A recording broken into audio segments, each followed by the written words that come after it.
Hey guys, in this video we're going to take a look at how you can allow or don't allow apps to use data while data saver is on the Samsung Galaxy S23 series. First, tap on the home button to go back to the home screen, and from the home screen swipe down at the top. Then in the quick settings panel, tap on the settings icon.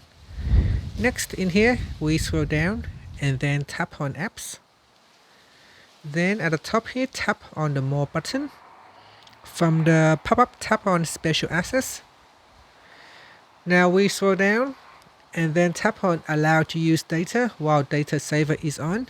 Tap on that, and in here is a list of apps that you can apply the change. So here, let's say I want to have Bing to be able to use data while data saver is on. So I can tap on that to allow Bing creating an exception for the app. Otherwise, you can switch it off.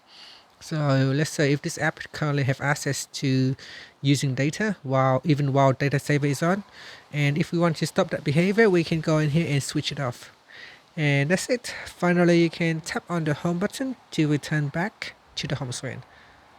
And that's it. Please like and subscribe to my channel for more videos.